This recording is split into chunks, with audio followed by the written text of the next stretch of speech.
Hey everybody, welcome to this week's live stream. Hope you're all doing good today. So I saw you guys were talking about the weather. Yes, it's pretty warm here, I gotta be honest. I think it's, according to my watch, 98 outside. Probably 100. Reno's probably over 100.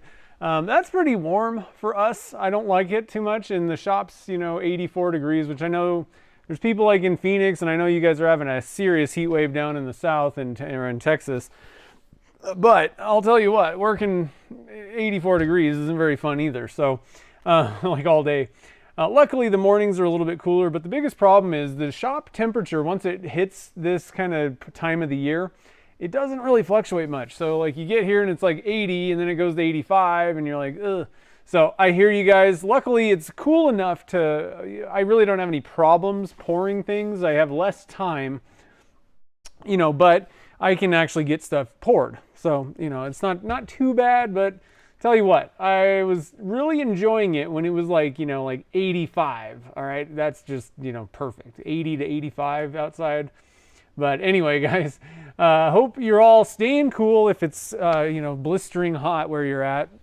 Luckily, we don't have humidity here, so, that we don't have to deal with that. Heat index. We don't have to deal with okay, so it's like 100 degrees outside and it's like 1,000% humidity and you're like, well, it feels like 190. Not fun. And then the steering wheel in the car and all that stuff. I don't know. So anyway, guys, so today we are going to be casting some fun stuff that Jean sent in. You probably saw the little thumbnail. So she sent in some golf tees. Always fun.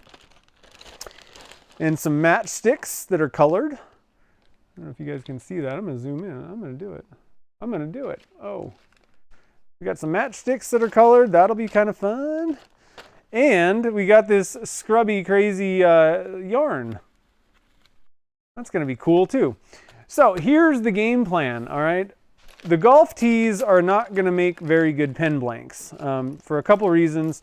One, the inside, so these are all nice and colorful. But the minute that you take off some of this orange, well, that didn't really, that wasn't very illustrative. Let's get a knife out because my fingernail ain't doing much.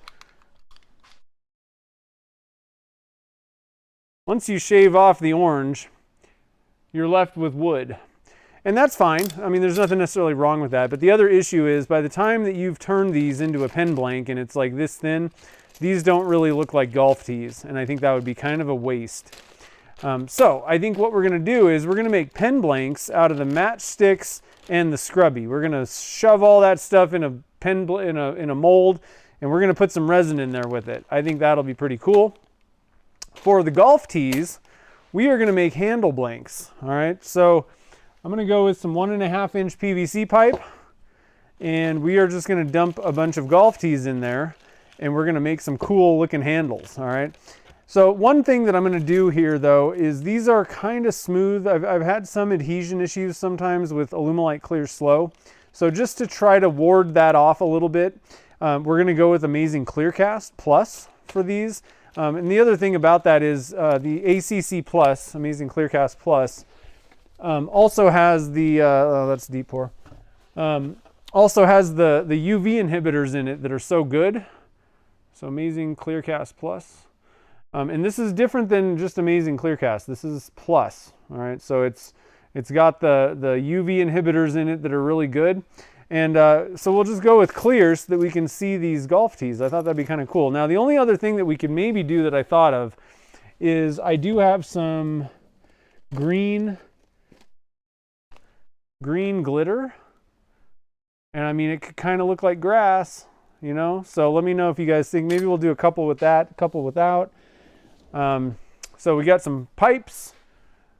Oh, I really need to fix this camera system thing. Don't mount it to the thing that wiggles. So we'll do 4 of those. Hopefully we'll have enough golf tees for 4. And then for a little bit of a bonus, I got a couple extra mini golf balls from those blanks that I made for Easy Wood Tools for their the booth at Chattanooga. So we got a couple of those, and I thought it'd be kind of fun to do something with these. And I actually think maybe we'll just do one, but I'm thinking I could probably just shove a golf tee in this silicone thing. Maybe, I don't know, and it would like hold up a golf ball. I don't know. So I got a 2-inch PVC pipe here. The nice thing is, one thing we could do is glue this together. Just put a little dab of like hot glue or UV resin, something like that. Glue, you could maybe do, I tend to stay away from CA glues if I'm gonna cast something like this. But we can glue this together. Somehow, I think we can get this to kind of sort of stick into one of these things, puncture it down in there. But because this is gonna be pretty close, it's not really gonna fall over, you know? So I thought that'd be kind of a fun little extra, a +1, if you will. So, yeah, the plastic tees are solid color. They probably wouldn't be very fun to turn, or they might not stick either. Never played golf, don't like it. That's funny. Oh man. Golf tees all over the ball. Not too bad of an idea, but that's a lot of work and I ain't doing it. So we'll do that another time. Give me an engine, I'll have fun. Yeah, that's funny. Cool, so that's the game plan. Let's see here. Tangled up in the yard. Yeah, that's me, I probably will. So let's see here. I'm trying to think what should we do first. I'm going to go with Alumilite Clear Slow for the pen blanks, so just to let you know. But for the golf tees things, we're going to go for the Amazing Clear Cast. I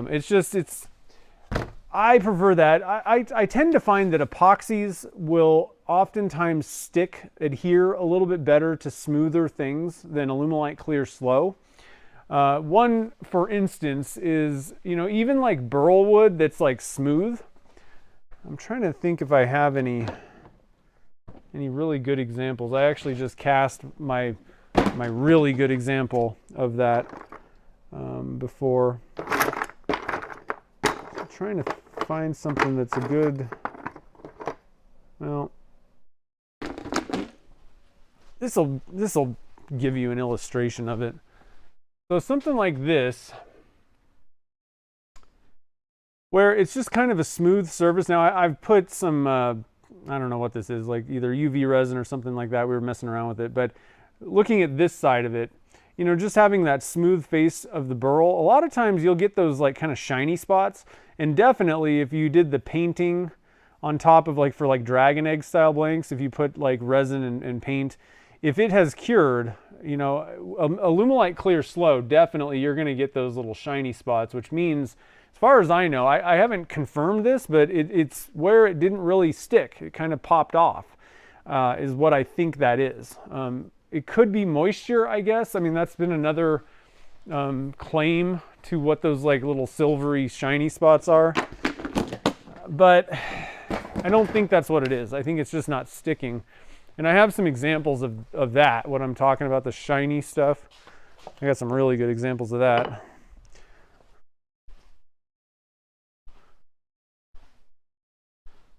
I mean, yeah, I don't think it's moisture. In this case, this could be moisture, but I've had other things where it's definitely not moisture. It's fully stabilized, and it's, you know, I put it in the oven beforehand. But you get, I mean, it shouldn't look like that. It looks like there's like a crust on it. This one actually was a painted one, I think. But so I don't want that. I've just too many times, I don't know what causes it. So, and I tend to get that issue with Alumilite Clear Slow far more often than if I'm using an epoxy based thing. So we're going to go for the epoxy, and like I said, it's got the UV inhibitors in it. There's all kinds of reasons to use this for the golf tees. So we're going to go with Amazing Clear Cast Plus. However, having said that, I'd much rather use Alumilite Clear Slow. It's my favorite. I like the working time, you know, for pen blanks especially, and things like that, color swirls. That's my go-to for like 80% of what I do. But if I need UV inhibitors, I'm going to pull out the ACC Plus. If I need more working time, you know, I'm either going to pull that out if I want those, you know, enhanced UV inhibitors, or I also have liquid diamonds, and I use that for certain things. It's a little bit thinner viscosity. So the nice thing about the warm temperature in the shop is Amazing Clearcast Plus is quite a bit thinner viscosity, so it's a lot easier to work with. You're not like churning butter. You know, I don't like thick resins too much. So let's see here. Anything else? Yeah, the smooth thing. Yeah, Funko Pops. Yeah, I know anything that's smooth. I've had nothing but problems with urethanes. So, you know, if you're doing those types of things, dioramas and you know, casting objects in there. Now, you know, I did the BB-8. That worked fine. This was Alumilite Clear Slow. I didn't get any issues with BB-8. I don't think there's any in there. It's perfect. But the problem that I have is I've had, I don't know what causes the problems. You know, like I can't anticipate what the problem could be or when it's going to be a problem. So I think it's just, you're better off if you're doing things like that. Pull out some epoxy based stuff, and I think that you're going to have a lot better results. It's just going to be less frustration and failures.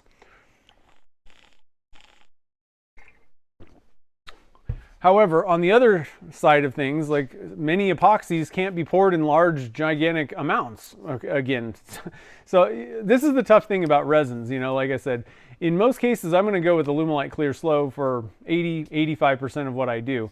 However, you know, depending on what the circumstances are, if I need to pour a giant blank, then I'm either going to have to use Alumilite Clear Slow because it can be poured in huge masses, or you know, if I needed to use an epoxy, if I was going for something really big, I think what I would probably do is go for Entropy resins, their slow version of the CCR. That's a pretty good resin, and it can be poured in like gigantic amounts, but it's an epoxy-based resin. So, and it's a pretty sticky one. So that's not a bad one. For anybody that watches Nick Zametti, he's using Entropy resins for pretty much everything he does at this point, I think. And it's a pretty good resin to use if you need an epoxy with longer working time and all that kind of stuff. And it needs to stick. However, I prefer turning urethanes. Alumilite Clear Slow turns really well also. And I like you know, in this case, if I'm doing color swirls or trying to keep something suspended, I'd much rather go for a 12-minute working time than, you know, even they have like Entropy has like a fast setting one, but there's very few epoxies that have like a 12-minute working time. You know, you got to sit there and wait. And so it's tough. People ask me all the time which resin to use, and it just depends, really. So Alumilite Clear Slow. So Welsh Piper, make sure that you know when you talk about it, Alumilite's got a ton of different resins. Amazing Clearcast is Alumilite also. So if you're using Alumilite Clear Slow, you have to pressurize it. There's no question. I would recommend pressurizing the Amazing Clearcast because it's so thick. You're better off if you can't pressurize, go with a thinner viscosity resin because the bubbles will release a lot easier. Another decent one to use, actually, if you have problems with bubbles, is the deep pour. Now the problem is, you know, you're going to have to be waiting for like quite a while, you know, a few days before you can actually, you know, even demold it. So there's that drawback to it, but you have 2 hours of working time. So again, it depends on what you're doing. You're not going to pull that out for color swirl blanks. It's just not going to be worth it. But if you're doing color swirl blanks, it doesn't matter what you're doing, you're going to want to pressurize it because you got to wait till the end of the working time to pour anyway. So you negate any benefits of a longer working time or a thin viscosity anyway because you need to wait for it to thicken up and be at the end of the working time. So again, just depends on what you're doing and what you need. That's what will dictate what kind of resin that you're going to use. And there's lots of different ones out there, lots of different manufacturers. Somebody was mentioning that they really liked I think was it liquid glass? I forget where I even saw this. Somebody was talking about, I think it was liquid glass. I've never tried that one. And they said that it releases bubbles quite well. So, you know, I can't test every single resin out there on the planet. And I kind of already have ones that pretty much work for everything that I do. But that might be something to look into as well for certain applications. If you're doing kind of like dioramas and those types of things, where you don't want to pressurize it, that might be a decent way to go. So let's see here. Let's do the golf tees first. I'm really excited to pour those ones. So let's I'm gonna get the pipes. I'm gonna go spray these guys with Stoner, and I think while we're at it, we'll just do all of them and then put them all in the same pressure pot. So we'll do the kind of special one or whatever, the unique one. So out of these two balls, I think that I like the red a little bit better, and I don't think I like orange tea with that. I think I'm gonna go with red and, I don't know, I kind of like red and yellow. So we're gonna go with the yellow tea, red ball. I'm gonna put this one away and save it for a rainy day, or send it up to the Pacific Northwest and you can use it any day. Except today, I hear. So we're gonna glue this thing on. Now, I think I'm just gonna go with UV resin. But before we do anything, actually, I just thought of this. So this thing is super shiny and smooth, right? Not good, not gonna be a great idea. So, and this is what I did. To be honest, I never actually saw any results from the golf ball blanks that I sent to Easywood Tools for Chattanooga. So I don't know, Mike McEwen, did they turn the golf ball blanks ever? I never saw any results from them. So what I'm gonna do is, this is like a Scotch-Brite type pad. I'm just gonna scuff this thing up. All right, so I'll kind of get the overhead cam going. Keep my eye on if I can ship it by Saturday. Yeah. All right, so I'm gonna zoom out a little bit too. It's a little bit too crazy for you guys. I'm just gonna scuff this thing up, and it's not gonna hurt the look of it. Once you pour resin on top, it's gonna bring it back up to kind of shiny. It's gonna look fine, but we want to just scuff up the surface a little bit to try and increase the adhesion that we can get between the resin and the golf ball. Now I think that I did actually use Alumilite Clear Slow on those golf ball blanks.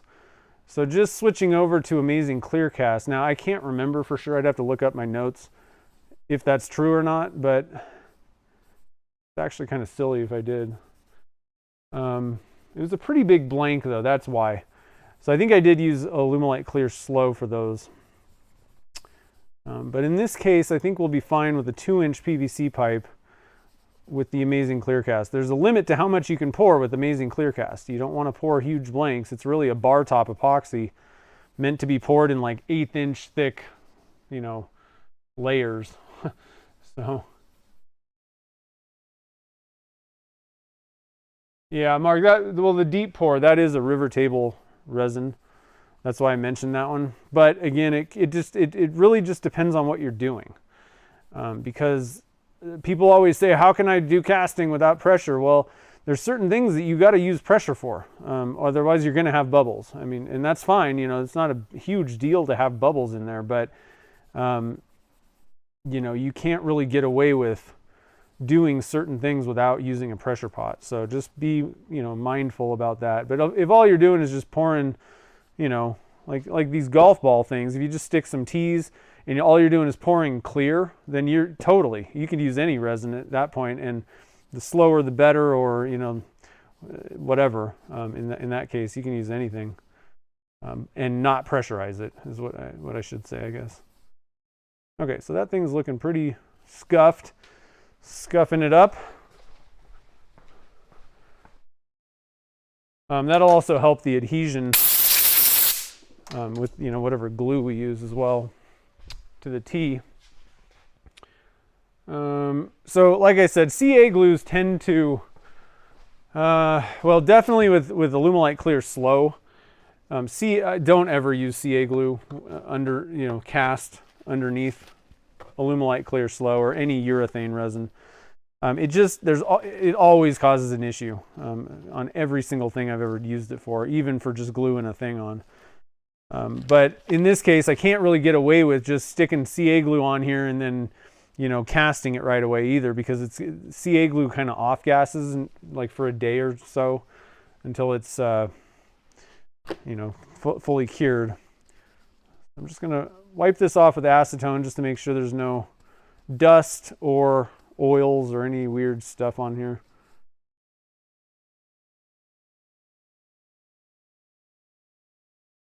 There we go. So I think we'll just use some UV resin. I think that'll be fine. Carl did turn the golf ball blank, huh? Well, it didn't explode, I'm guessing, so that's good. Unless it did explode and they were like, oh, don't tell anyone. So the only issue with this UV resin is it's kind of hard to like, I don't know, cure the stuff that's kind of hidden. I don't know. Hot glue probably would have worked okay. But what I do know is that it will cure on the outsides. And I haven't really noticed any issues with UV resin and urethanes causing an issue or anything like that. Make sure not to shine your UV light in your jar. In there. I hope it kind of went all over the place. I'm going to grab a little bit more. Just kind of dab around this thing. I don't really care if you can kind of see the resin. It's not really that big of a deal to me.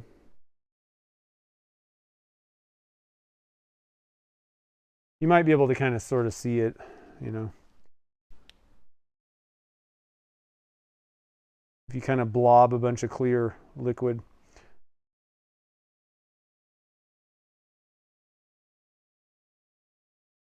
Technically, I think this Aluma UV is a urethane-based resin anyway.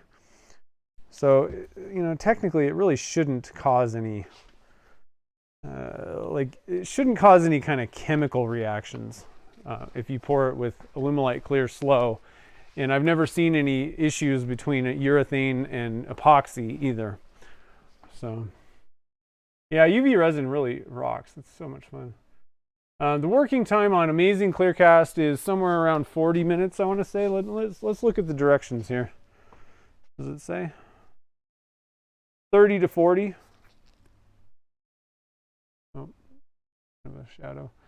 And then the tack-free time. See, this is the thing is, again, when you're talking about something that's a bar top epoxy, they're not even going to put a demold time because it's technically not intended for casting purposes, So tack-free time, like, honestly, you don't need to wait 24 to 48 hours if you're pouring, a 2-inch blank. It's going to be fine the next day.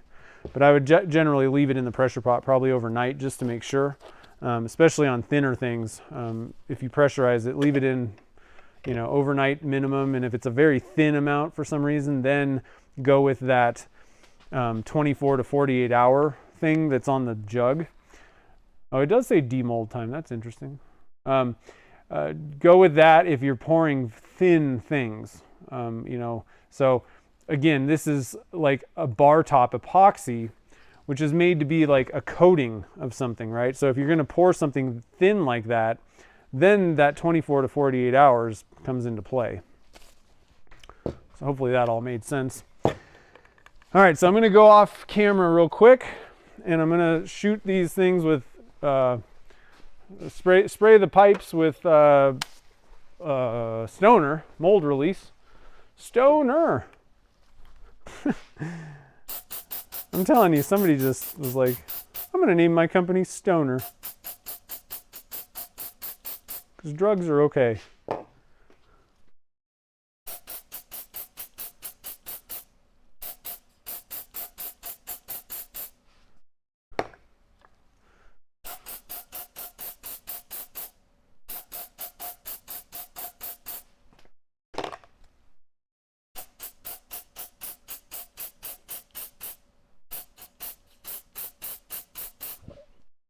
All right, so we're almost there. Home stretch, guys. Sweet. So I've been working on the raffle ticket bowl, and it is looking fabulous. Can't wait. So what I'm going to do is we did the, on the live stream last Saturday, we turned the back quite, most of the back up. But I actually, at this point, I've gotten the finish on the back. And I decided, so if you guys watched the last stream when I was turning that bowl, the raffle ticket bowl, I was like, I'm not sure which resin, which finish I want to put on this thing. And I was like hemming and hawing. And I'm glad that I did that, because originally I was thinking about putting a UV finish, that Aluma UV on it. And it would have been a lot of that stuff to put on. So what I ended up doing in my rationalization for this was I ended up going with Amazing Clear Cast. And what I wanted, again, because this has UV inhibitors in it, what I'm hoping it is going to do is also help protect the Alumilite Clear Slow that the bowl is made out of. I'm not 100% sure if this works the way that I hope it does, but if putting a thin coat of a highly UV resistant resin over one that's not UV resistant, if it really does help, that much, that'll be kind of an interesting thing to see if that thing yellows, how long it takes. All resins are going to yellow eventually, but I thought it'd be best to put this on because I know that it has high UV blockers in it, and Alumilite Clear Slow doesn't. It has like none, pretty much. So that's why I went with this, and it went on so perfect. Oh my God, it looks wet still. Like I literally didn't touch it for 2 days because I thought it was still like liquid almost. So I'm pretty excited about that raffle ticket bowl, and I've been working on the mystery box as well from Turner's Warehouse, and I think you guys are going to love that project and that video. So I'm not going to give anything away. It's a mystery what was in there, and there's like instructions on how I have to do everything and all this. So it's going to be kind of a fun, I think, I don't know, I really want to get feedback on that video from you guys and let me know if you guys really enjoyed that, because I'm having a blast, creating that project, working on it. I'm pretty sure Turner's Warehouse had a good time, setting the thing up. And if you guys love it, that's like the trifecta. So anyway, just wanted to kind of share some of those little thoughts. So I'm going to pop my plug in to my 2-inch PVC pipe. So let's see. So I guess technically, if I can just get the thing, yep, not like that. If I can just get the thing centered.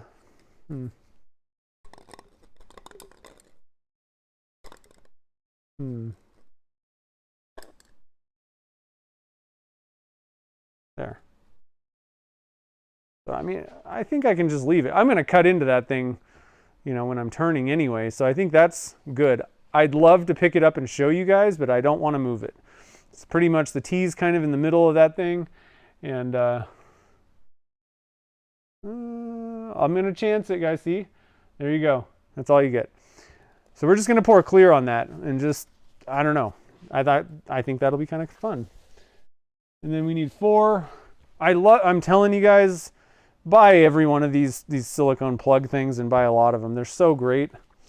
You can get them at Turner's Warehouse. I'm pretty sure there's a link down in the show notes. I pretty much just leave it there on the Wednesday casting thing because we use them all the time anyway. So, but head over to Turner's Warehouse. And again, if you use my links to either Turner's Warehouse, Amazon, or Alumilite, so if you need anything from any of those 3, click on my link, and that tells them that I sent you over, and they actually give me a kickback. I get a little referral bonus from them. So definitely use my links if you can remember, and I definitely appreciate it.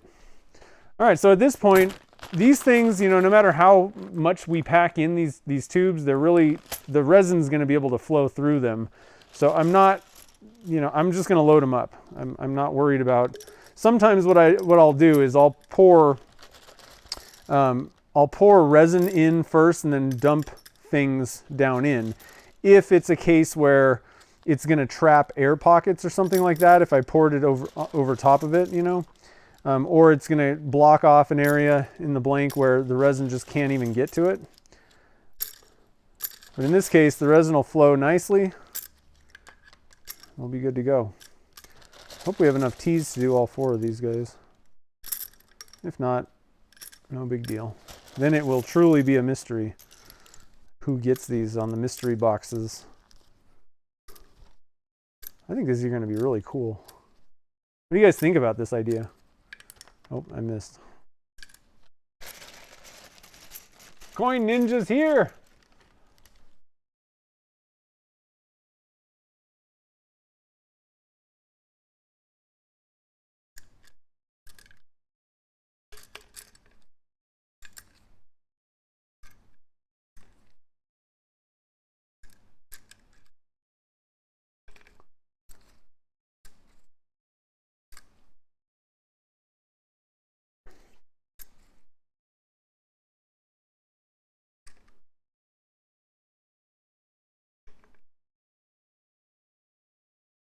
All right, so these pipes are actually pretty tall. I'm gonna get these kind of, I'm just really gonna worry about filling them up. I don't care if they're like fully topped off with golf tees yet. I'd rather make sure that we get 4 blanks out of these things. Wow, that didn't work. So I'm gonna stop and then fill these guys up here. So what's everybody working on in your shop? If you can get in there and it's not 150 degrees right now. Anybody got any really cool projects that they're working on? We were kind of talking about that. I know a few people were working on some bowls over on the Patreon stream that we had before this. That's pretty neat. I'm working on a bowl. It's been a long time since I turned a bowl too.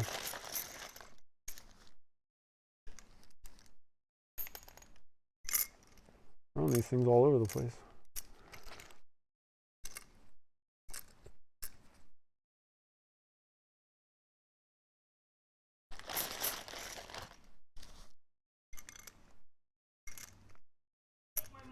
Oh, Mark. Thanks for the super chat, buddy. I appreciate it. Yeah, it was Mark. Mark was one of the bowl people working on a bowl.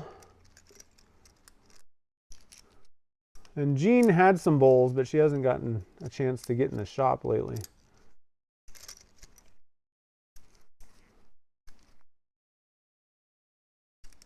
Okay, so we got plenty of teas. That's good.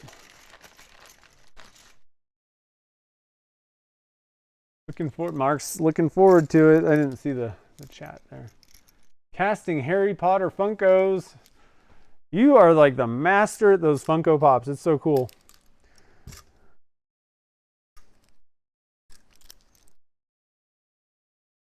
Oh, that one's broken. There was a broken tee in there.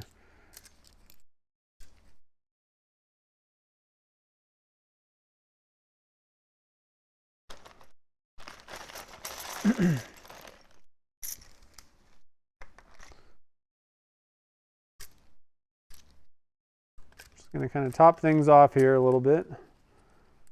He's a little bit higher. Oh, that one's really shoved in there.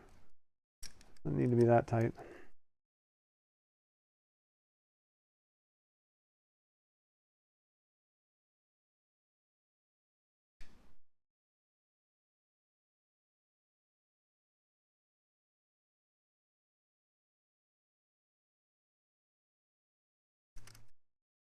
There we go. I think that's pretty good. And I have a few left over that we can kind of save for if the occasion pops up here. Let's see here. Let me scroll up. I'm missing some. Gene doesn't want one of these things. That's funny. Skulls! Nice. That's what I'm talking about. Connie's the master at skulls. Dotting pens. Wow, that's cool. Custom guitar. Wow. Oh, the J. Bates nesting chair. Nice. Gonk key rings. Nice. You guys are working on all kinds of stuff. Mark's working on the just finished the mesquite bowl. Nice. Pens. Yeah, too hot in the shop. I hear you. Hybrid coasters. Nice. You can't work on the mystery box until you get the bowl done. Yeah. Well, that's okay. Turn a baseball bat mechanism pencil. Baseball bat. Wow, that's really cool. Solid one. Nice. That's really cool. Yak's here. What's up, man? You're working on some fun. It's about gone. That's funny. Oh, man. David's pouring some pen blanks. Yeah, have some for me too, man. You got a second one? Nice. Oh, that's funny. Okay, so let's see. So all we're doing is clear on these. Well, okay, so we're doing clear on 3 of these.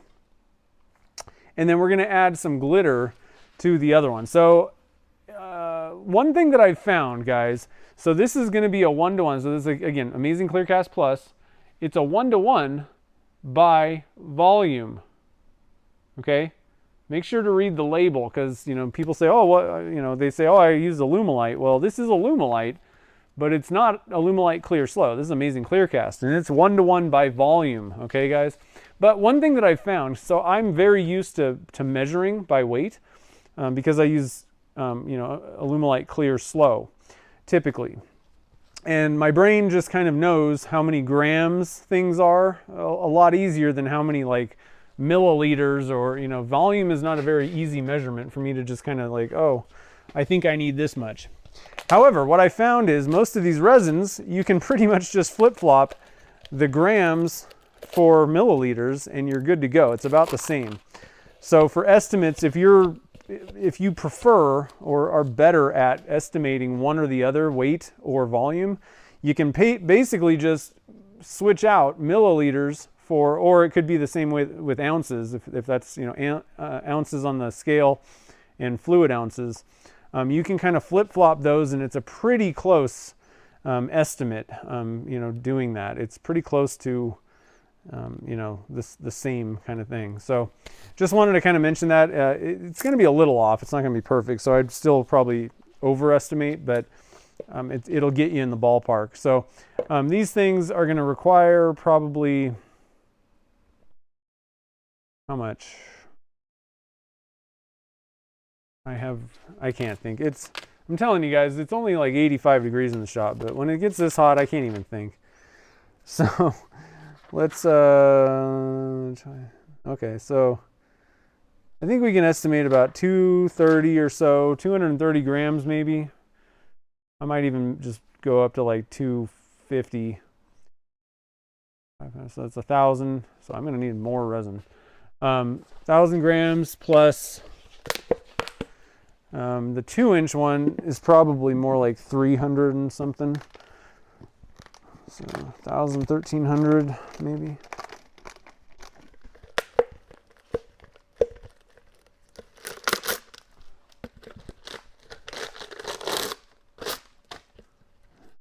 I may need a bigger one than this even.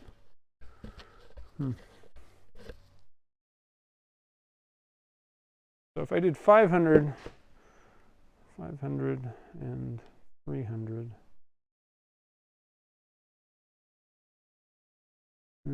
Rather mix it all at once. We got plenty of working time. I'm going to mix up 1,000 milliliters. Which this doesn't have. Okay, yeah, it does. 1 liter. So a liter is 1,000 milliliters. So that's what we're going to mix up, and we'll just see how far that goes. I can always mix more if I need to add more. If it was 230, hold on. Let me just look at a couple math.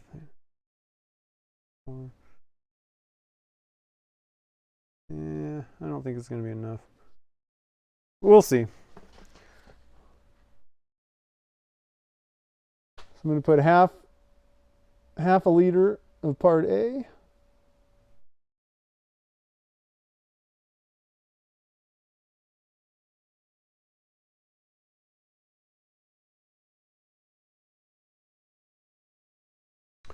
And half a liter of part B.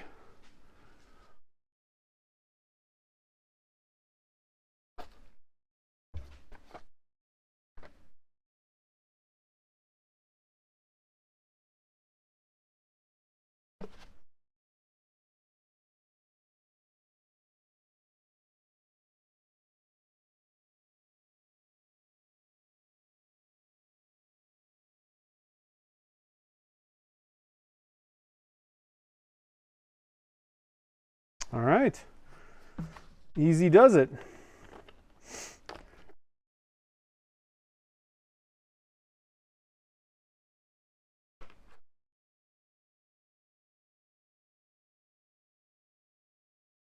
One thing I will say is, you know, just make sure that you get this stuff mixed up quite well.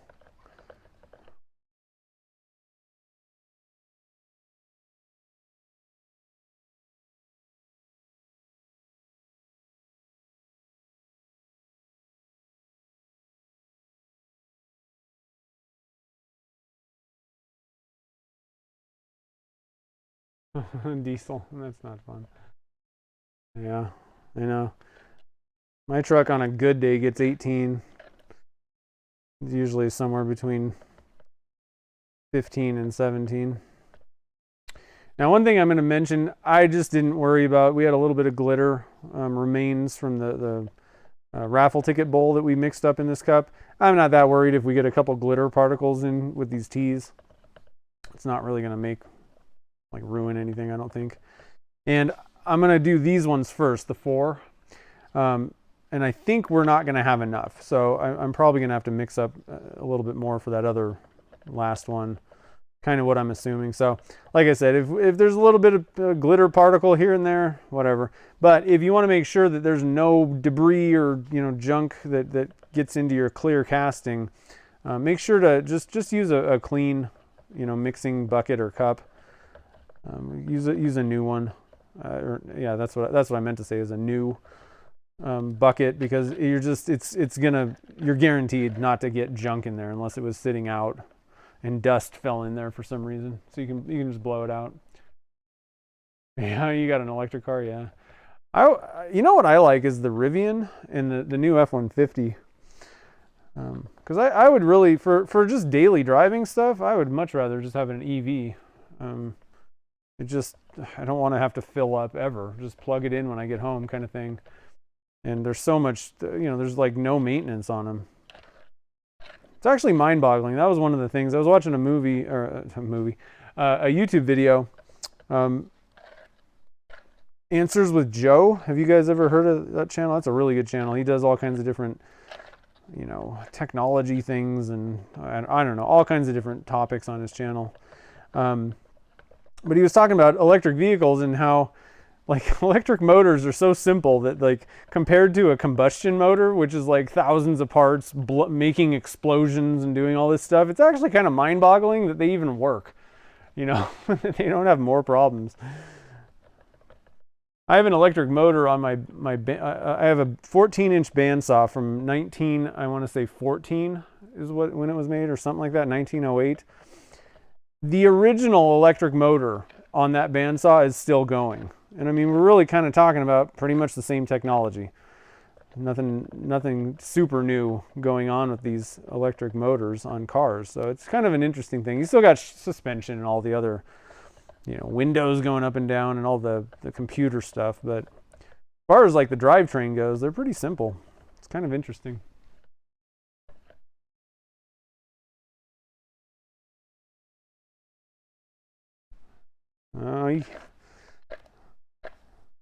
You quit climbing mountains, you gave up motorcycles, huh? Oof.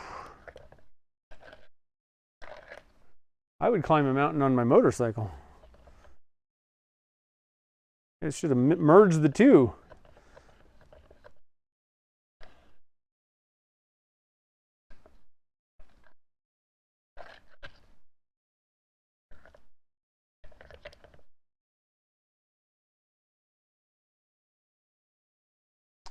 Okay, we're gonna pour off about 500 grams into a different cup, and we're gonna add some glitter to that. So basically half of this or so. I'm gonna pour, I think I'm just gonna pour like 450 off.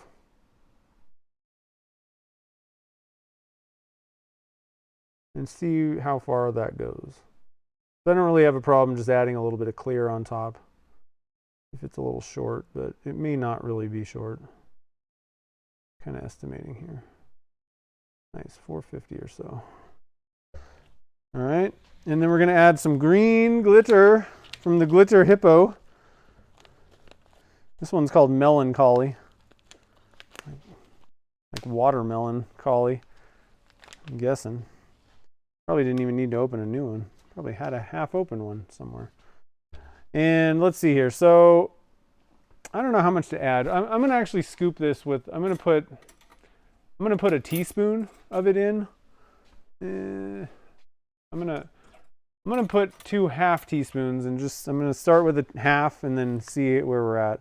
And this isn't like super, you know, scientifically accurate measurement here. It's a scoop, but at least I kind of have an idea, you know, of how much I put in there. Because this might be plenty. This is probably plenty. I don't think we needed a teaspoon. You just want to add a little bit of kind of, you know, a little fun. Might have been a little too much even. It could kind of obscure the teas, but whatever. We'll see how it turns out, you know. Not a big deal.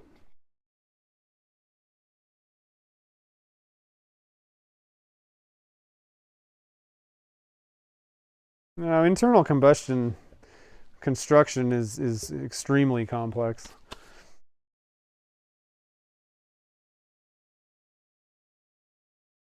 I would have to disagree with that. Sorry. All right, so let's see here how far this 450 grams goes.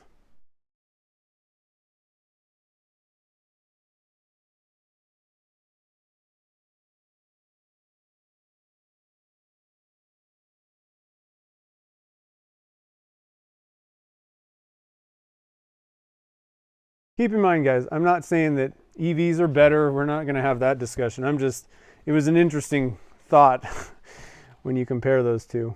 I really could care less what kind of car you have. So just to let you know, just doesn't matter to me as long as it goes from point A to point B.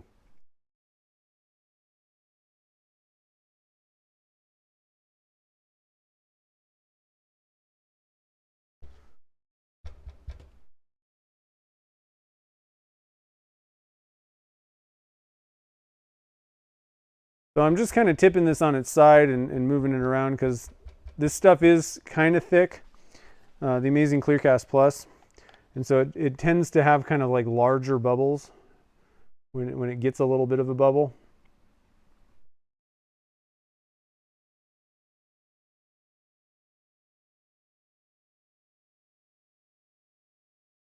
Kind of burps up stuff.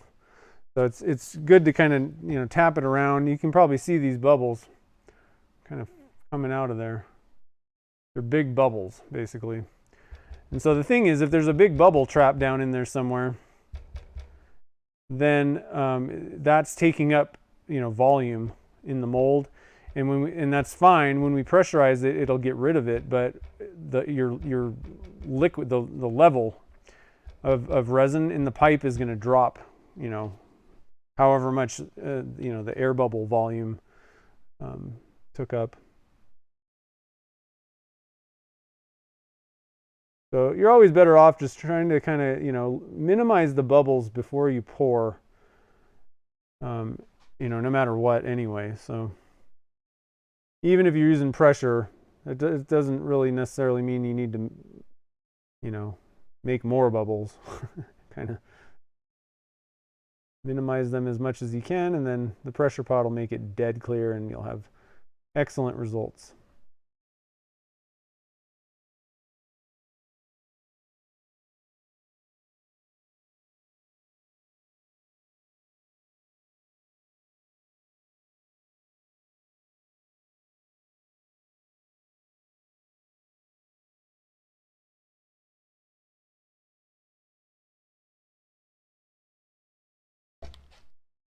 Nope, they're floating a little bit, but we packed it so tight that I'm not particularly worried about that.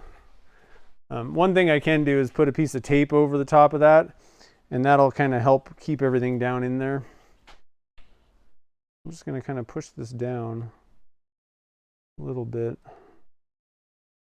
just to kind of see where my resin level is, but it seems like the resin level is pretty high. You know, one thing that I didn't do also is I actually didn't even think about this. I didn't dry any of these things out. So that just didn't even cross my mind. So probably not going to have too big of a problem with this epoxy, but we may have some reactions with those matchsticks if there's moisture in them. So I'm going to stop what I'm doing and toss them into the oven right now because they're thin enough that honestly just kind of not going to really take a whole lot to get the moisture out of them. So we still have a little bit left using, and that was only 460 grams.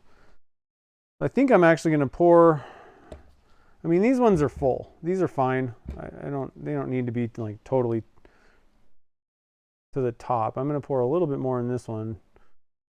But I think what I'm going to do is actually pour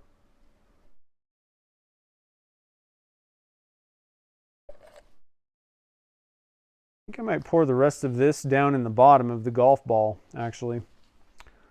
Because I want these two to be clear.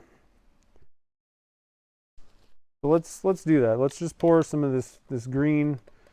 It'll be like it's on grass, you know what I mean? You guys following along? I'm gonna try and kind of go down the side.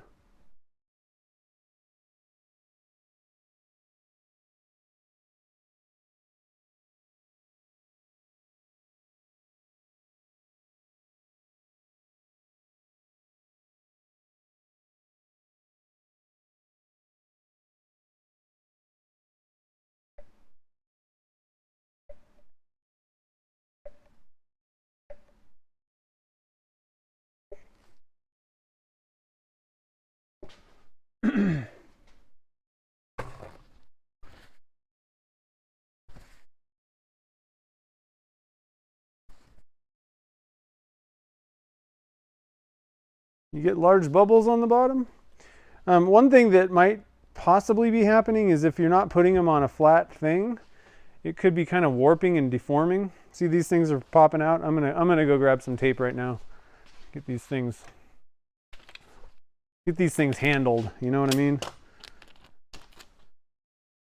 You aren't gonna put up with this. So that's just packing tape, not a big deal. Let's see here. So push these guys back down in.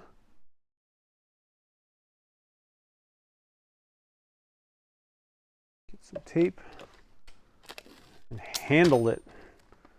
It's been dealt with. Okay, so those two are ready. This one just needs clear and those two need clear. But I do have a little bit more resin in here. I don't want to waste this. It's not going to add a whole lot in there, but you know, there's no sense in wasting the resin. I know you probably can't see anything on this, but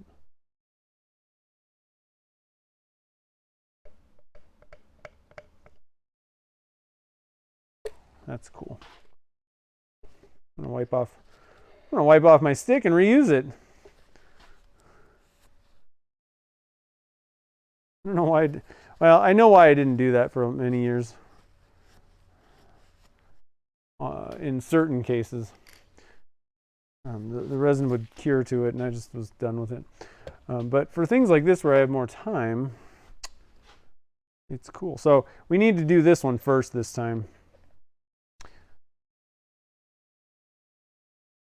Because I've already poured some down in the bottom, you know. And I got some of the glitter on the ball, so I'm just dumping this straight onto the ball. Try and kind of clean that off.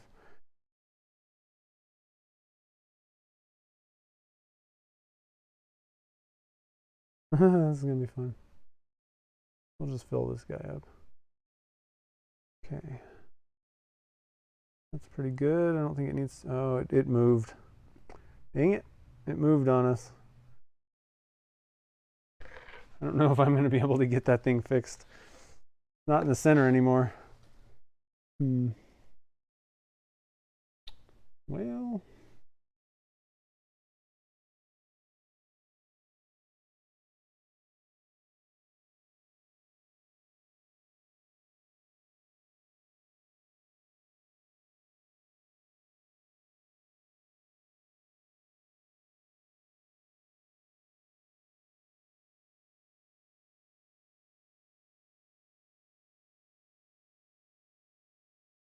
Okay, I think I'm gonna give in. I don't think I'm gonna get that fixed. So that was kind of a bummer. Should have tried to shove it into the silicone.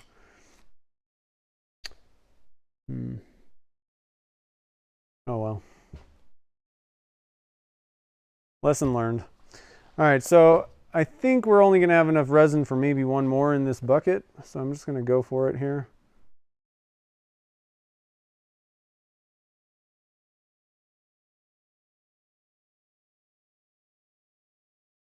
I think we're gonna be kind of close. We'll see. I'm pretty sure I'm gonna have to mix up some more though.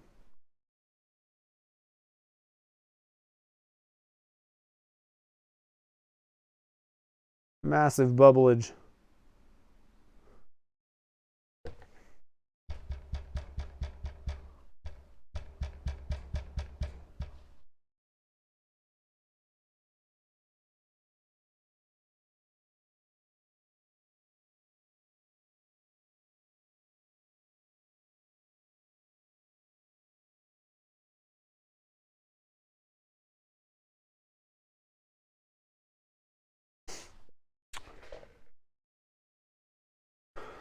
Have a good dinner. Dinner sounds quite nice.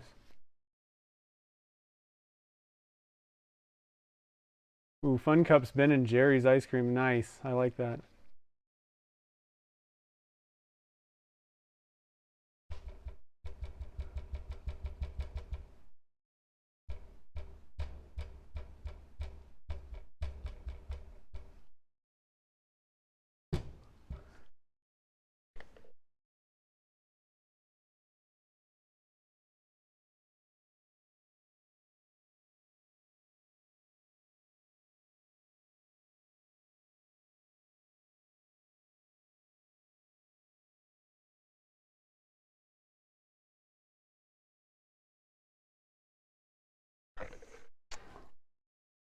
All right, we're getting closer here. I think I'm gonna go ahead. I think that's enough resin probably. So I'm just gonna go ahead and tape this one off right away.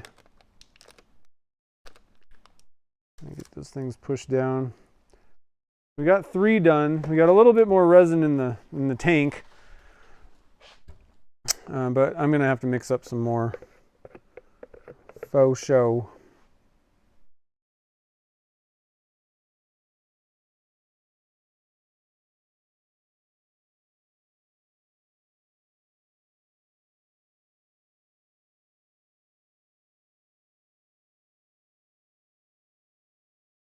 Well, I think. I don't know. Actually, it's going to be kind of close, I think.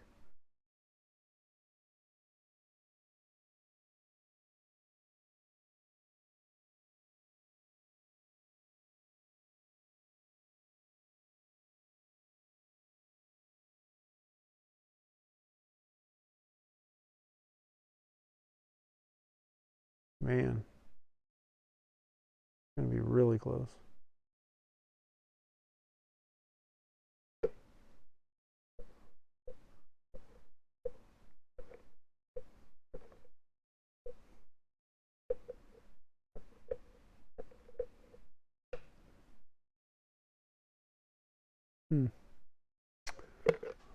Yeah, I don't know how full that is. So I'm just going to have to mix up a little bit more.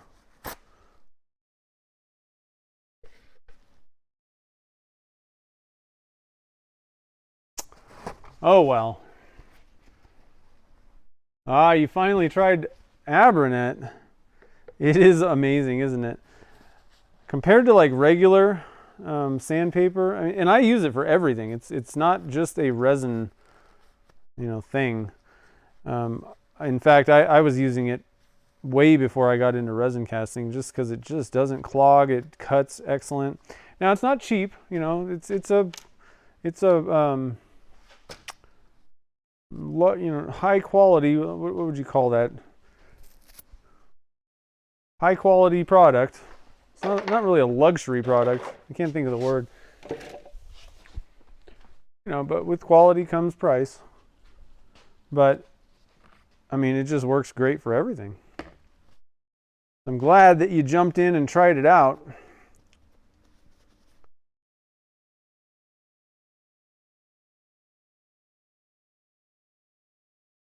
Okay, so we got that cleaned up.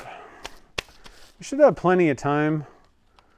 I don't know when we started these, but I think we should have plenty of time without me rushing around, you know, too much.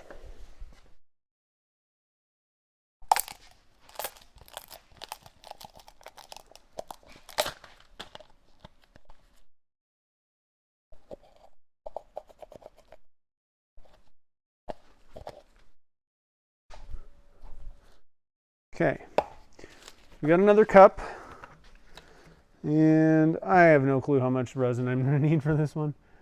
It looks like it's, I don't know. I'm going to mix up like 100 grams. I think that ought to be plenty. So we'll do 50 of the part A. I'm doing milliliters on the scale. Oh, that's good. That's good. Might have been too much. Might have overdone it, guys. Let's see. No, it's actually perfect. Okay. Whew. Premium, yeah, premium product. There you go. Couldn't think of that word. Premium. Premium product, premium price, but good stuff. Good stuff. Man, I gotta fix this camera thing.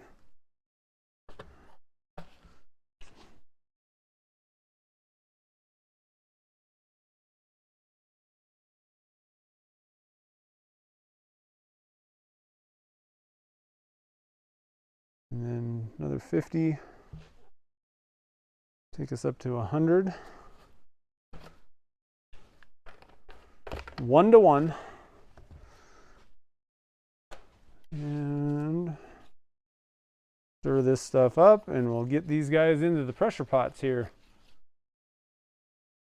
3M extract. I've never tried that. I haven't even heard of that. Man, send me some. I'll try it.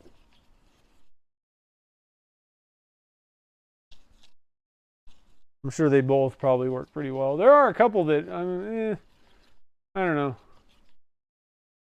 I've tried some mesh things that I didn't really find to be as good as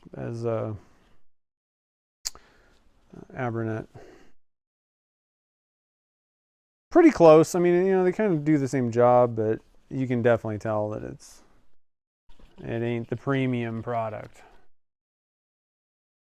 We haven't gotten to the yarn yet, I know. We're going to do the matchsticks and yarn in pen blanks. And we're going to do, oh shoot, I got to get these whatchamajigs into the oven. Like I said, I'm not particularly, so, you know, the thing about, wow, there's a lot of matchsticks.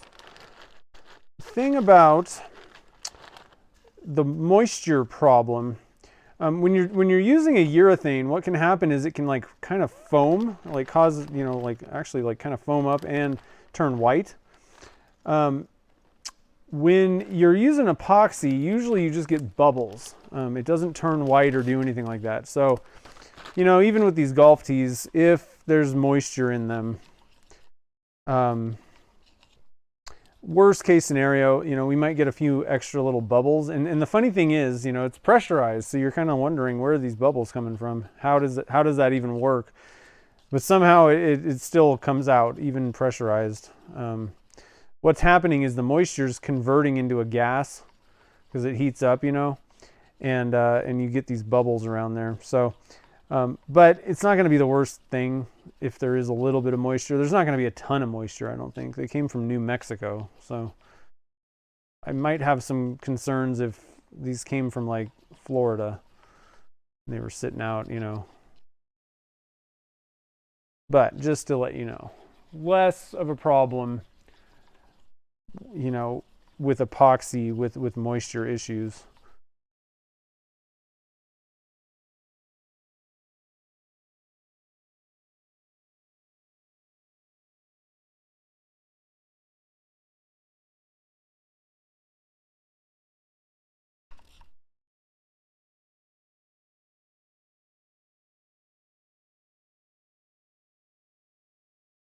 Okay, I think that's probably good.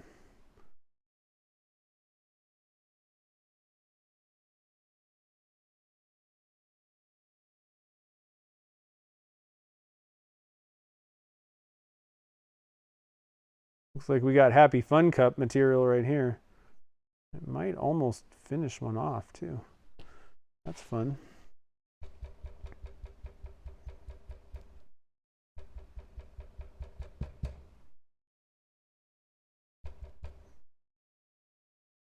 All right, I think that's good. I am going to put a piece of tape, even though it doesn't appear at the moment that these things are moving, but things have a way of not staying the way, not doing what you want them to. Shoot, I got to get this matchsticks in the oven. Okay, so at this point, I think we are all good to go. Let's get these guys into the pressure pot. I think we'll just put, I think we can put these all in this one. I'm going to get my little disc. Put that in there. And then we'll put them all in the pressure pot.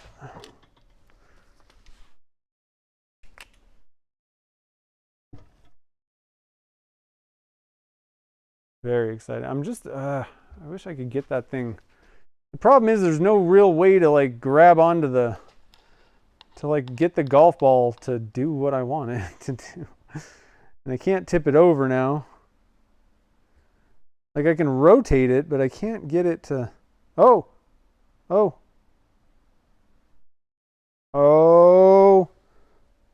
I got it, kind of. Nope, I don't got it.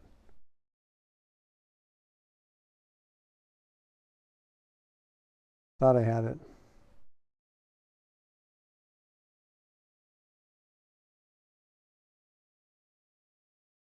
It just keeps going around in a circle. Yeah, I don't think I had it.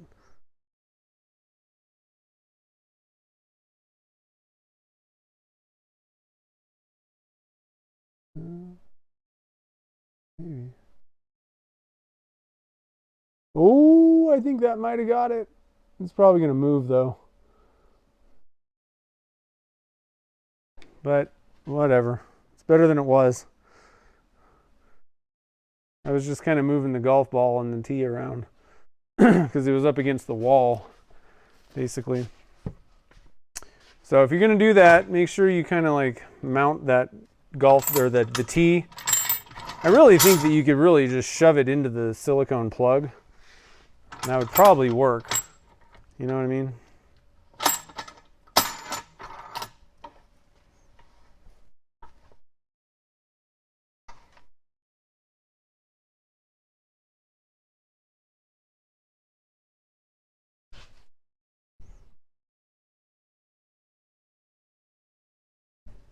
Okay. Lock down. Add some pressure. And we're going up to 60 psi in this guy. Every time. I'm loving this pot. This is a great pressure pot. Make sure to check out my video on that pot if you're looking for a pressure pot, because it is the one to buy if you're going to do resin casting. Okay, so let me stop real quick. Get it, you know.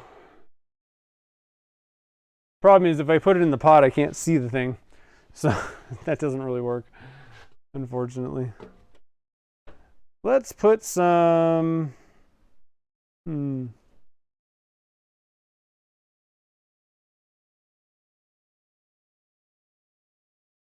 Actually, so Mark, or is Mark L still here?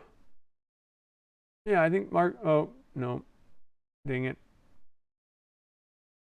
He left. So since Mike McEwen is always helping out with the moderating, he does such a good job.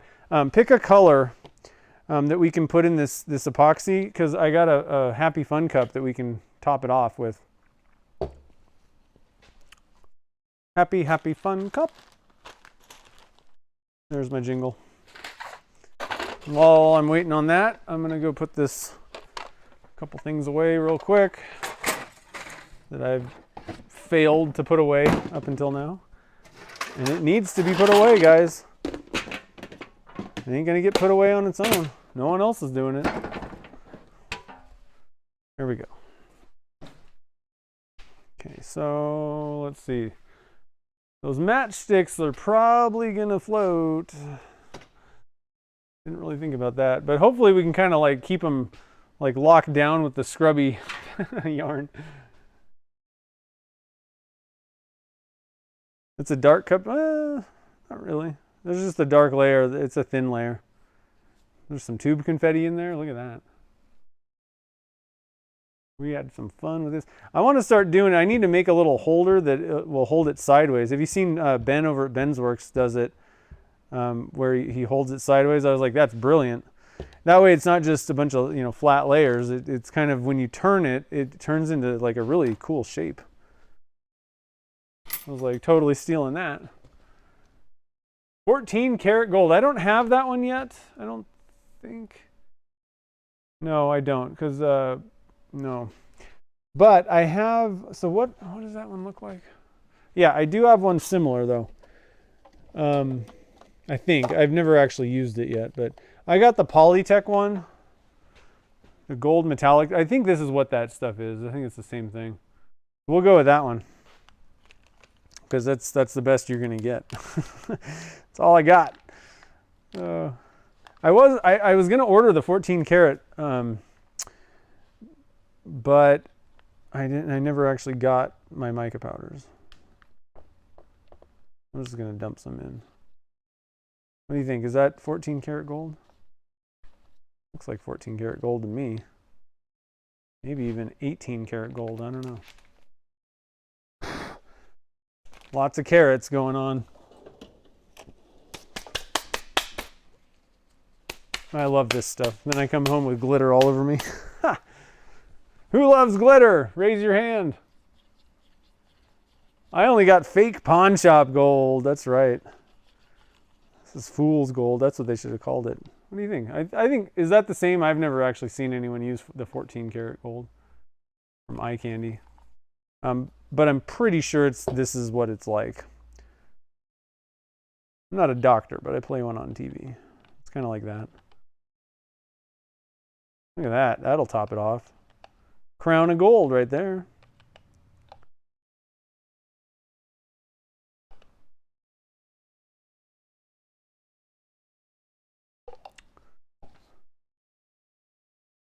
Looks good. Nice.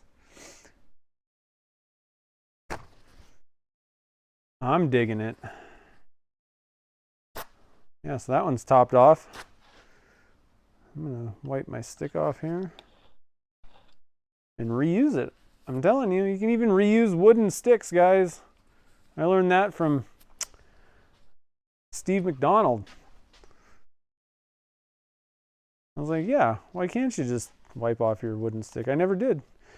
But I will tell you, there is a reason why I kind of never did that, because I would use these for my Alumilite white, and it would just cure on it, because I didn't have time to sit there and clean things off at the end of that, because it's such a quick working time. And so I just got in the habit of throwing cups and sticks away. But if you got all kinds of working time, even with just 12 minutes, that's plenty. And I can actually get the sticks wiped off. I have started trying to get even the ones that I use with the Alumilite white. I have started trying to get those things. These gloves have gold glitter all over them. I'll be right back. I got glitter everywhere, and I don't like it.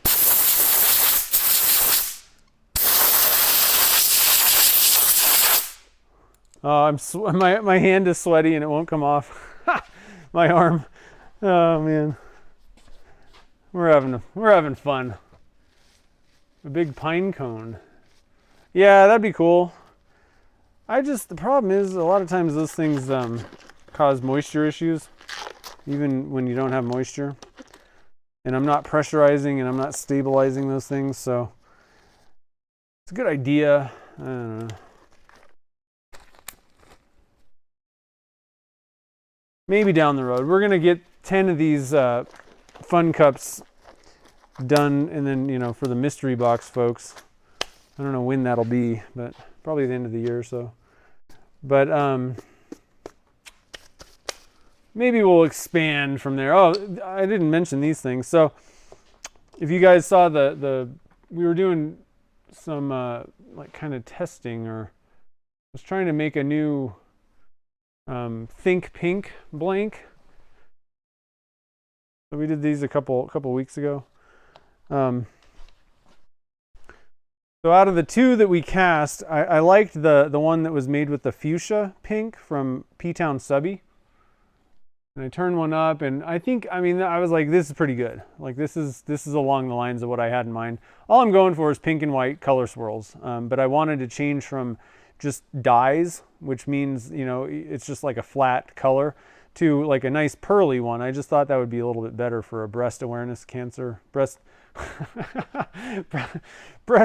awareness, you know, themed blank. Add a little bit of bling to it, you know. So I did do a couple extra tests though, and I wanted to see, you know, what happens if you add a little bit of the pink dye. Oh, that's orange. I think I might have thrown it away because it was like old, but it worked out okay. But I put the Alumilite's pink dye in with some of these, so I did that fuchsia. So basically this one with pink dye, and it's okay, but it's just kind of more hot pink. Sorta. Actually, it was this one. And I like this better than that. And then this one, we did, I found I had some Pearl-X Flamingo Pink. And so that's how that came out, but that's kind of purple. Camera's wiggling. Kind of more on the purple side. Like, frankly, I like the pen blank one. I like this better than that.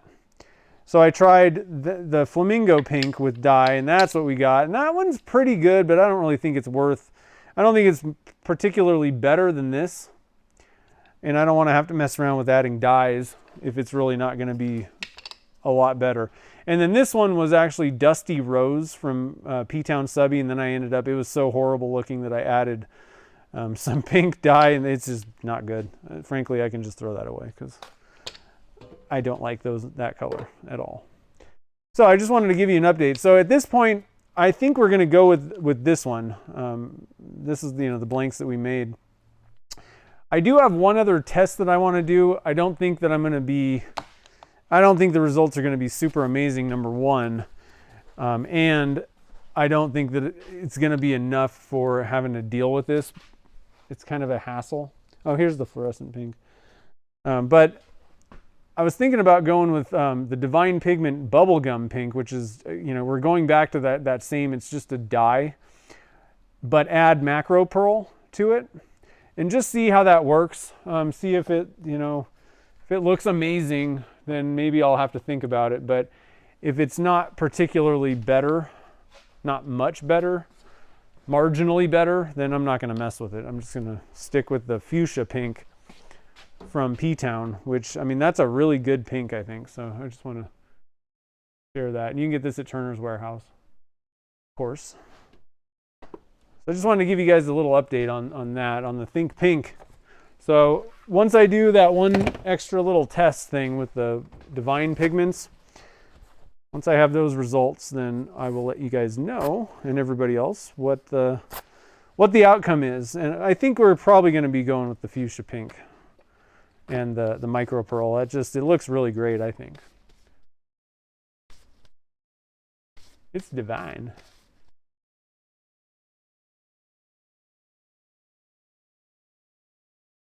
$85 minutes.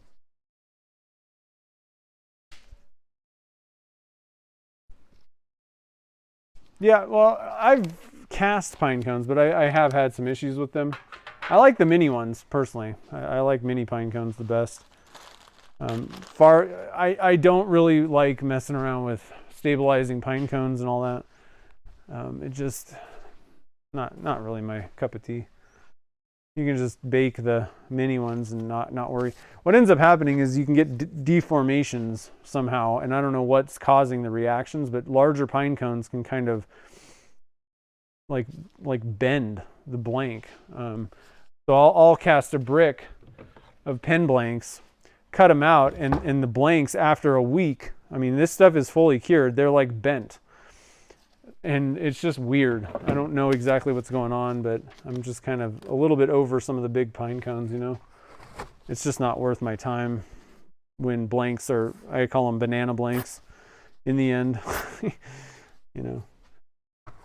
But I mean, I'm selling blanks. I can't deal with stuff that's like, sometimes this happens, sometimes it doesn't, and I don't know why, you know. Okay, so we're doing some pen. I forgot. I didn't even write any notes on that, did I? So let's get the notebook out. I'm telling you, it's hot in the shop today, guys. I can't think. And it's just the beginning of that. So that's fun. Okay, so today is the 13th of July. And we're doing, I'm just going to call this Jeans goodies. Because Jean sent these in. So there's golf tees, there's yarn, I'm going to put in parentheses scrubby yarn, and matchsticks. Matchsticks. Okay, so number one, we did some golf tees in PVC pipe. We did 4 times 1.5 inch. 2 with green glitter, 2 with clear. We used ACC plus, and we mixed up about, let's see, we did 1 times 2 inch, 1 golf ball, and 1 tee. Okay. So I'm going to put C video because I don't want to write all this stuff out again. So number 2, we're doing pen blanks with yarn and matchsticks. All right, so what we have here, and I just tossed the matchsticks in the oven in this thing. I think I'm going to interweave yarn around all this stuff, but I just wanted to get these heated up. But that mold holds about 540, 550 grams. Let's just go with 550. Now, the question is, are we going to add color to this or what? So what do you guys think about this? You know, what do you guys think? Banana blank. I'm telling you, they're banana blanks. It was ridiculous. Well, yeah, I could just sell them as banana blanks, I guess. That is a good idea. Actually, I actually just buy the mini pine cones. It's just easier. They're already like pretty much dried out for the most part, and you can get like a huge box of them for not that much money. Mesquite bean pods. Yeah. Well, so here's the thing. Here's two lines of thought. If we don't do some sort of a color, all right, then we're definitely going to have to paint the inside of the blanks, which I don't like personally. Or you're going to, you know, it's going to cause some issues with the clear. Let's just say that. One thing that I like to do with a lot of color is just go for white. And that way it creates a background effect, you know, but it's not taking over the color because it's just white. So I just wanted to kind of throw that out, or maybe even a silver sometimes that can kind of work. So I just want to kind of throw those two things out. I'm actually not going to turn any of these even, so it doesn't matter to me, but I did want to kind of throw that out. Black, you know, black's a good one. It's the same idea as white, but it ends up taking over everything. That's the only problem. Now, the one thing that I will say is if we go with clear, I mean, really, it is probably going to be the best way to go because you're going to have the depth that you need. Clear is probably the smartest way because if you dye the resin, it's going to kind of overtake everything. And so I'm just throwing out like all kinds of devil's advocates and things, you know, whatever, different sides of the story. So if we go with, now this is pretty sparse, but the white part of this was actually the blank. After I drilled it out, I painted the inside of the blank. But this way you have everything's clear on the outside. So we're gonna really see the yarn if we did it with just clear, and you're gonna see the 3-dimension of the matchsticks and the yarn, all right? So I wanna mention that before we go with anything. But if we go with white resin, then you're only gonna see certain parts. And if the matchstick is just a little bit below, or the yarn, what I'm thinking is if we go with white, it's gonna completely eliminate the yarn from the equation. Like, you probably won't even be able to see it. So I do think that clear is probably the best way to go, but I just wanted to throw out those different thoughts. And I know that I'm just lazy, not wanting to paint the inside to blanks, but let's face it, I'm really not, like, my thing isn't really like I make pens, I make resin blanks. So I want to get through them quick sometimes. So let's see. I don't think the I don't know. Let's look and see what I'm going to say I don't think the matchsticks are colored all the way through. However, let's get a knife and let's see.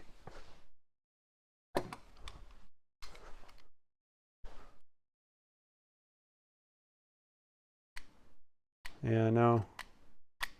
Pretty much just wood on the inside. You probably won't be able to see that.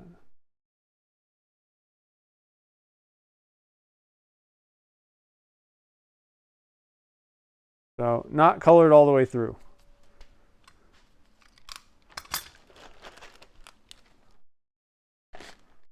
James is watching from Oklahoma. Welcome to the stream.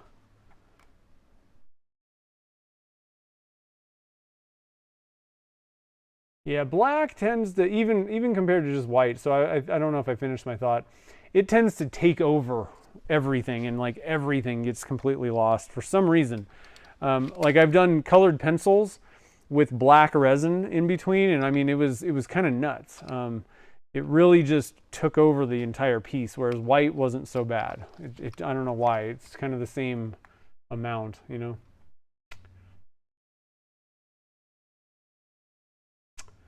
I think let's go with the clear.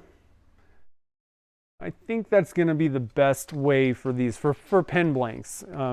Even though I'm not a huge fan of that, I wanted to start with that attitude with it first, and then come back and tell you some other thoughts about the situation. So let's go with clear. I know it's not as fun. Hopefully one of these weeks we'll come back and we'll do some things where you guys can pick some colors. But let's go with just clear. So we're doing 550 grams. I think that's 275 times 2. Yep. Wow. Mental math even in 85 degrees. Oh man. So we're going to be using Alumilite Clear Slow this time. I like this stuff for pen blanks, and I don't know. I like turning that stuff the best myself. And I like the quick working time of it. And I also like the quick demold time of it, even though it's not going to matter in this case, but because I'm just going to go home after this later. But let's see here. So 275 times 2. All we're doing is clear, and then we're going to add the matchsticks and the yarn. It's pretty simple. There's not much to really write about. What is that? Beetle blue. Okay.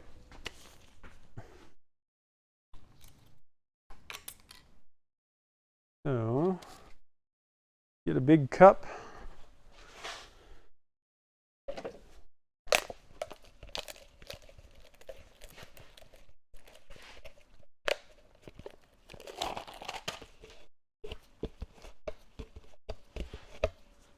Okay. Let's see here. Yeah, if they were dyed all the way through, that would be a little bit different. I would kind of agree with that. You bought a Harbor Freight lathe last year. Nice. That's cool. Man, Jake's made some serious stuff on his Harbor Freight lathe. Whatever turns the wood for you, man. That's all that you need. Yeah, I think clear's the way to go. All right, so let's switch to the overhead camera view. So, like I said, what I want to do is try to kind of get the yarn kind of in and around these matchsticks. I don't know where's the end. How do you find the end on one of these things? There it is, I found it. Look at that.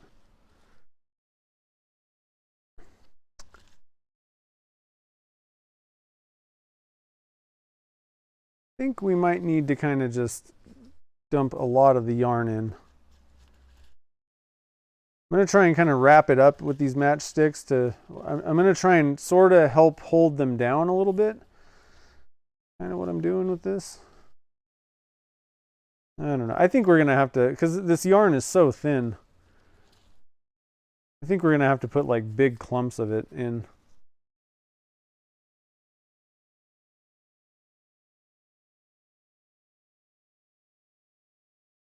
Need one of those yarn bowls.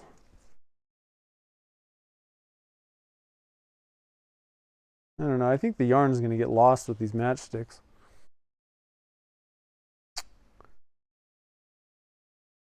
Let's do something a little bit different.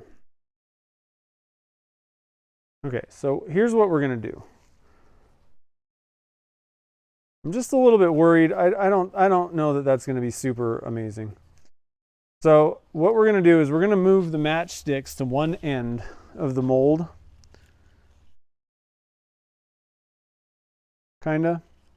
And then we're just going to clump a bunch of this yarn on the other end. We're just going to shove it in there. And that's going to be wicked. I do believe. Definitely wickeder. Wickeder than it was going to be.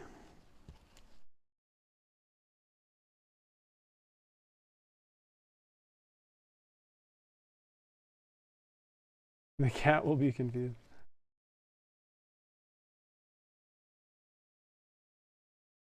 Well, and not to disagree with you, Bill, but I would actually go with white because it reflects light more. So for things like that, you're better off going with lighter colors that will that the light will kind of bounce off. Black is really going to deaden the color, the light hitting it. And I think I don't know. I think in this case we could you could try. I'm not going to turn any of these myself, but you guys can maybe try 2 Sierras on a blank. So the mystery blank folks are going to be getting these. You could try a white and a black and see which one's better, but I just think the black's going to kind of deaden the color. It's not going to be very impressive. But that's not to say you shouldn't do it. Or try it at least. So I think that's good. I'm just going to snip the... I think my scissors are sharp. Snip that, and then I think we're good. I think that's going to work fine. Now, what I will do, I'm going to add...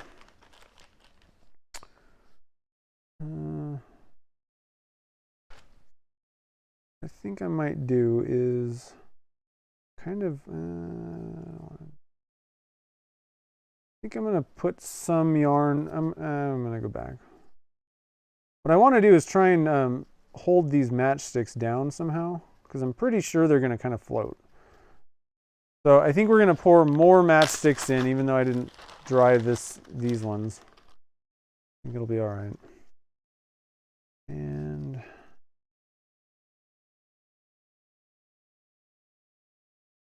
I can put a piece of tape on this, but I don't know. I might actually put just like a piece of PVC or HDPE in there. I have a full...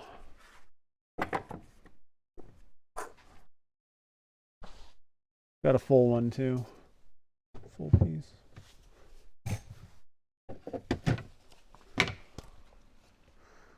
I think I'm just going to drop a piece of HDPE down on the top of this. I'm not going to like press it down or do any of that kind of stuff, just to make sure those things don't float out. Just to hold them down a little bit, I think that'll be the best. Okay, so I'm going to toss this back in the oven while we mix up our resin. And we got plenty of yarn left, so I'm anxious to see how the yarn turns out first. And then we'll go back to it. Now I'm going to put this in a baggie, I think. just so it doesn't get mucked up. We don't want no muck on our yarn.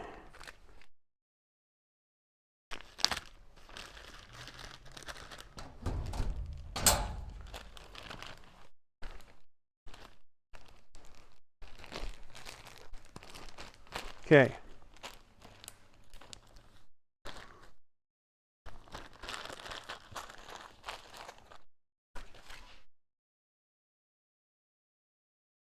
Once I get my stuff clear here, we'll be ready. Okay.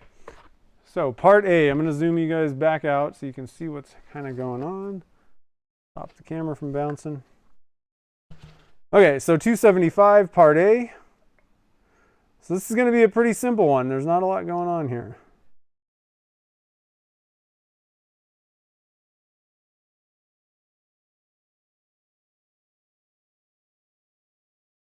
$274.9, close enough. Close enough. And part B, and again, we're using Alumilite Clear Slow for this one.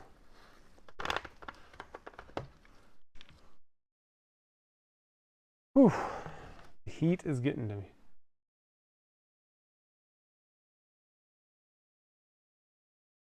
Out of frame. Oh, sorry. Yeah, the heat's getting to me, guys. Sorry. 275.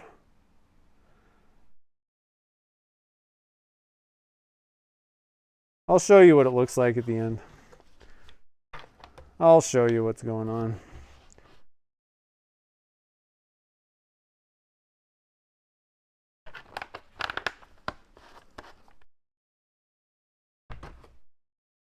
All right, so there's our cup. Here's what this thing looks like. So I just shoved it down in there and put some matchsticks, and then we're just going to stick a thing on there to hold everything down. Back in the oven you go. This is our holder downer. Okay, so mixing it up.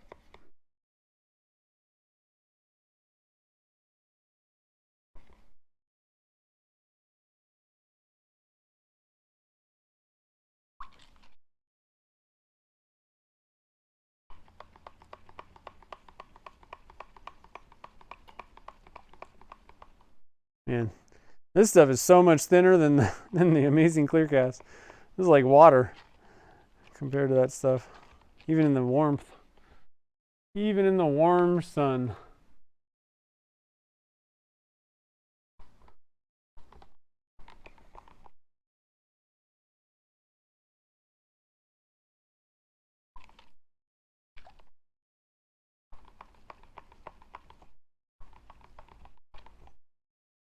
So not a lot of excitement on this pour, I'll tell you that. We're just gonna mix it up, dump it in. Mix it up, dump it in.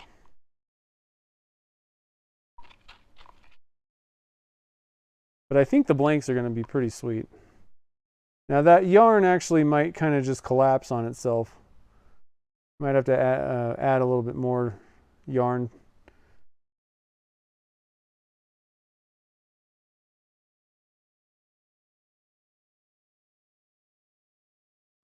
It's looking okay so far.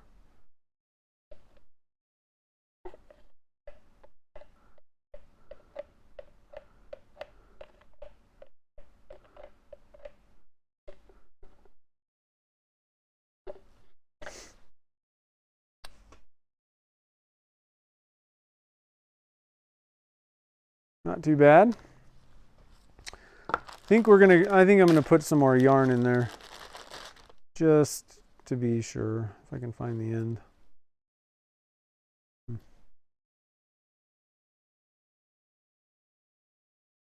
There it is.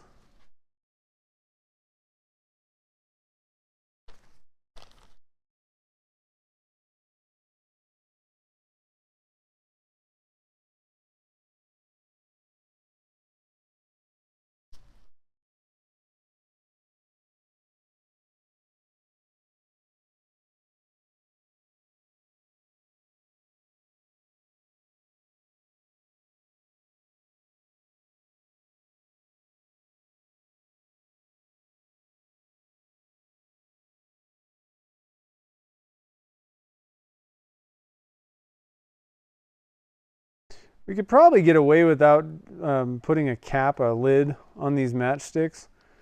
I would imagine it'd be okay, but I think it's, you know, it's always better to be absolutely sure.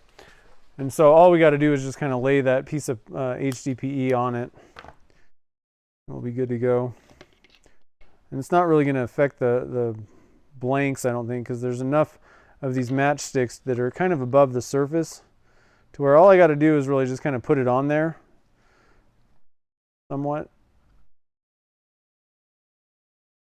I don't really want this thing dipping down into the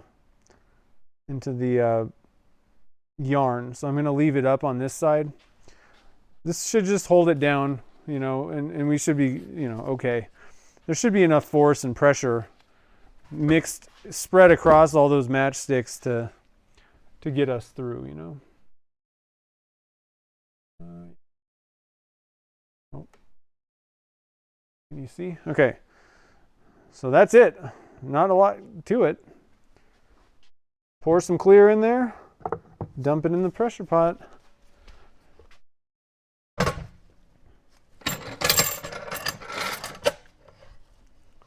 And oh, I missed. That one's always kind of a tricky one. And right there.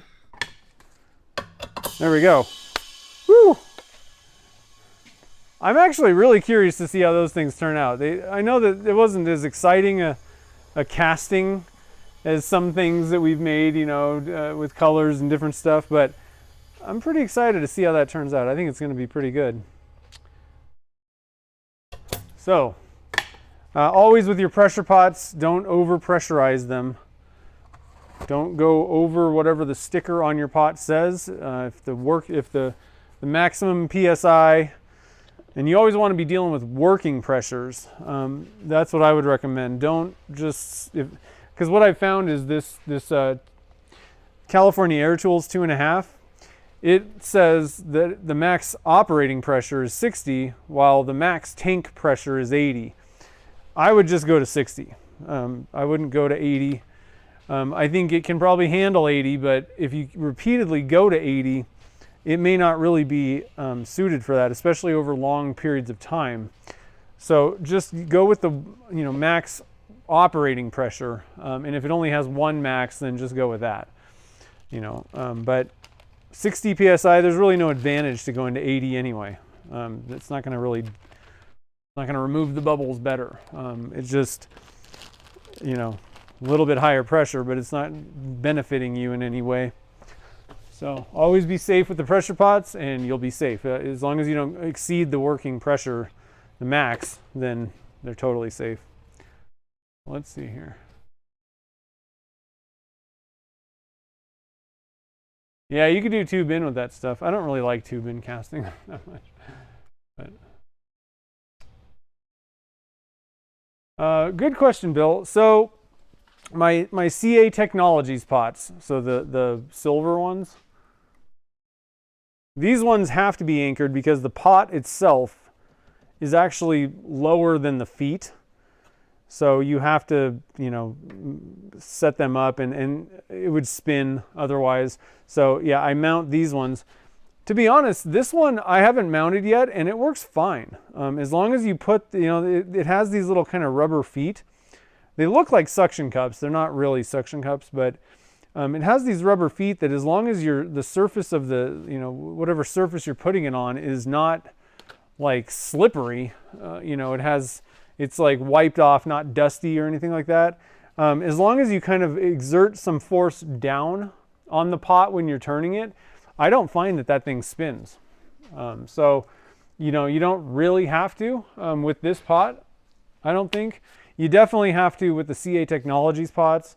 And then Harbor Freight, that doesn't even have mounting feet, so you'd have to come up with some kind of weird system to get that. Now, Turner's Warehouse actually has a little mounting system that they sell for the Harbor Freight pot if you have one of those.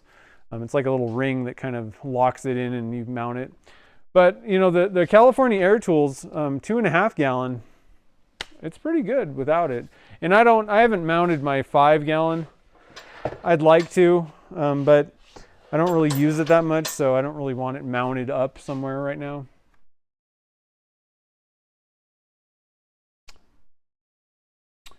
You should be able to get your pot sealed to the point where, you know, maybe it only, you know, maybe you'll lose a few PSI over 8 hours or, you know, overnight.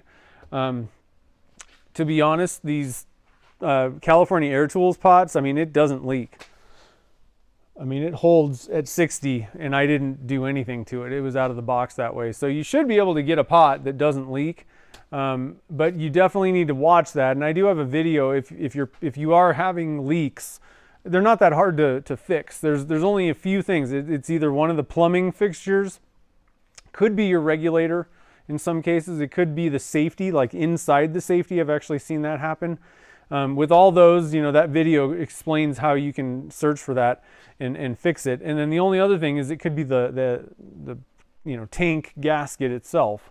Which typically, if it's that, either your lid's kind of warped and you might need to try and find a different position, or you just need to tighten it down more, basically.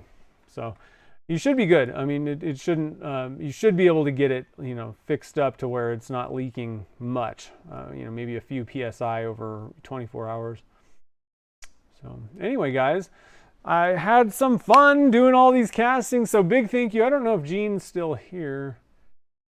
I think Jean left probably. I think she might have had to work. But big thank you to Jean for sending in all these awesome supplies and materials. And we'll probably do some more stuff down the road with, you know, what's left over, because I still have a pretty big ball of this yarn. And then we do still have, you know, a few matchsticks and some tees. And I can definitely think of some different ideas for the tees down the road. But big thank you, like I said, for Jean to Jean for sending those things in. Thank you to everybody that joined the fun tonight, and big thank you to Mark for super chatting. I really appreciate that. So we are going to, I'm probably going to turn the golf ball 2-inch one on Saturday. That's probably what I'll turn. I'd like to turn one of the pen blanks, but I think I'm going to save them. There's only 5 of them. I think I'll save those for the mystery box folks, so they can turn those up and share with us, hopefully. And then they're also going to be getting the handles, so I don't want to take, you know, too many of those things. So, mash the thumbs up, yeah, mash the thumbs up, guys. I appreciate it. Dog is begging to go to the dog park. Nice. Here. Yep. Didn't miss any questions. So anyway, guys, I hope you have a great rest of the night. I'll see you guys Saturday at noon, and we'll turn up that golf ball on the tee project to probably make it some sort of a handle, project handle, and it should be pretty fun. And then be looking down the road. I'm working on the mystery box from Turner's Warehouse. That should be done. I'm hoping to actually finish that up tonight, maybe. Before I leave, or get it pretty close to done. So that video, if I'm really good, I don't think it's going to happen this weekend, but it should be coming within a week or a week and a half or something like that. That video I think is going to be fun. I'd really love to hear you guys' thoughts on, you know, like leave a comment and let me know what you thought of that process, the mystery box thing and all in the video, when that, you know, gets posted. And then I'm also working on the raffle ticket bowl, and that'll be finished afterwards, after the mystery box. So be looking for those, but I'll see you guys on Saturday at noon Pacific time. And until then, guys, have a great night and get in the shop and do something fun, hopefully with resin. I'll see you guys on the next stream.